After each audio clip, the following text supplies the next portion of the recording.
누가복음 2장. 그때 아우구스토 황제가 내린 칙령에 따라 온 나라가 호적 등록을 하게 되었습니다. 이것은 구레뇨가 시리아 총독으로 있을 때 행한 첫 번째 호적 등록이었습니다. 그래서 모든 사람들이 호적을 등록하러 고향으로 가게 되었습니다. 요셉도 다윗 가문의 자손이었으므로 갈릴리 나사렛을 떠나 유대 지방에 있는 다윗의 마을로 갔습니다. 이 마을은 베들레헴이라고 불렸습니다. 그는 약혼한 마리아와 함께 호적을 등록하러 갔습니다. 마리아는 그때에 임신 중이었습니다. 이들이 베들레헴에 있는 동안 아기를 낳을 때가 되었습니다. 마리아는 마구간에서 첫 아들을 낳아 포대기에 싸서 구유에 눕혀 두었습니다. 그것은 여관에 이들이 들어갈 빈방이 없었기 때문입니다. 그 근처 들판에서 목자들이 밤에 양떼를 지키고 있었습니다. 주님의 천사가 갑자기 이들 앞에 나타났습니다. 주님의 영광이 그들을 둘러 비추자 이들은 몹시 두려워하였습니다. 천사가 그들에게 말했습니다. 두려워 마라. 보아라. 모든 백성을 위한 큰 기쁨의 소식을 가지고 왔다. 오늘 다윗의 마을에 너희를 위하여 구세주께서 태어나셨다. 그는 곧 그리스도 주님이시다. 포대기에 쌓여 구유에 누워있는 아기를 볼 것인데 이것이 너희에게 주는 증거이다. 갑자기 그 천사와 함께 많은 하늘 군대가 나타나 하나님을 찬양하였습니다. 높은 곳에서는 하나님께 영광, 땅에서는 하나님께서 기뻐하시는 사람들에게 평화. 천사들이 목자들에게서 떠나 하늘로 사라지자 목자들이 서로 말했습니다. 베들레헴으로 어서 가서 주께서 우리에게 알려주신 일이 일어났는지 확인합시다.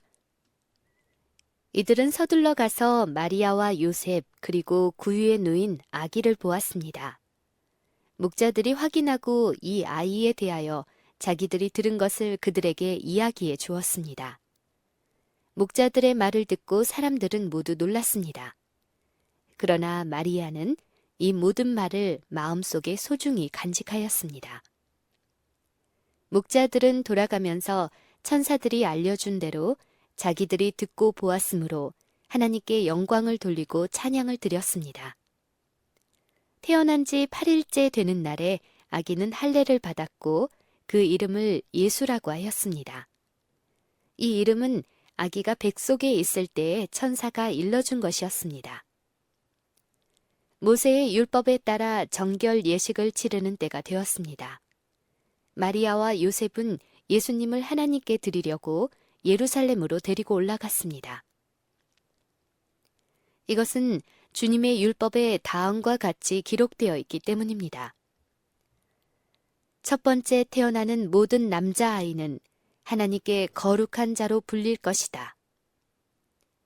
또 마리아와 요셉은 비둘기 2마리나 어린 집비둘기 2마리를 드려야 한다고 기록된 하나님의 율법에 따라 희생 제물을 바치려고 예루살렘에 올라간 것입니다.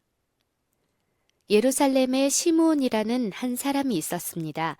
이 사람은 의롭고 경건한 사람으로서 하나님께서 이스라엘을 위로하실 때를 기다리고 있었습니다.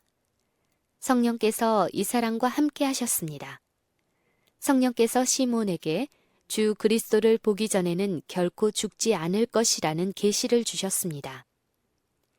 시므온은 성령으로 충만해져서 성전으로 왔습니다. 마침 마리아와 요셉이 율법의 규정대로 행하기 위해 어린 예수님을 성전으로 데리고 왔습니다. 시므온이 아이를 팔에 안고 하나님께 찬양하였습니다. 주님, 이제 주님의 종을 주님의 말씀대로 평화롭게 떠날 수 있게 하셨습니다. 제 눈으로 주님의 구원하심을 보았습니다. 주님께서 이 구원을 모든 백성들 앞에 마련해 주셨습니다.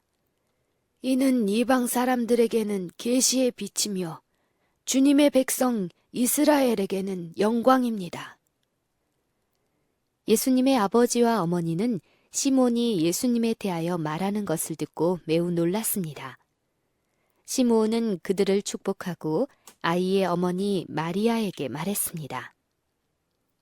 이 아이는 이스라엘의 많은 사람들을 넘어지게도 하고 일어서게도 할 것입니다. 또한 사람들의 비난을 받는 표적이 될 것입니다. 이 일 때문에 많은 사람들의 마음에 있는 생각이 드러날 것입니다. 그러나 당신의 마음은 칼로 쪼개듯이 아플 것입니다. 또 여자 예언자가 있었습니다. 이 사람은 아셀 지파의 바누엘의 딸인 안나였습니다. 그녀는 나이가 많았습니다. 결혼하고 7년 동안 남편과 살았는데 그 후로 과부가 되어 84세가 되었습니다. 그동안 한 번도 성전을 떠나지 않고 밤낮으로 금식과 기도를 하여 하나님을 섬겼습니다. 바로 그때 그녀가 와서 하나님께 감사를 드리고 예루살렘의 구원을 기다리는 사람들에게 이 아이에 대해 이야기하였습니다. 아이는 주님의 율법에 따라 모든 일을 다 마치고 갈릴리에 있는 고향 나사렛으로 돌아갔습니다. 아이는 점점 자라고 튼튼해졌으며 지혜도 많아졌습니다. 하나님의 은혜가 아이와 함께하였습니다. 해마다 6월절이 되면 예수님의 부모는 예루살렘으로 올라갔습니다.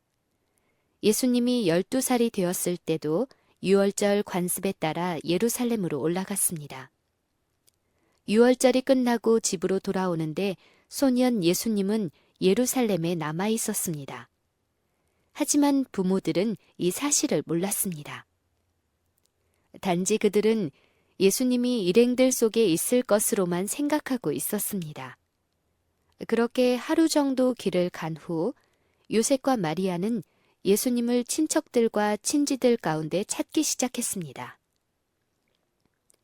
그러나 예수님을 발견하지 못하자 예수님을 찾으러 다시 예루살렘으로 되돌아갔습니다.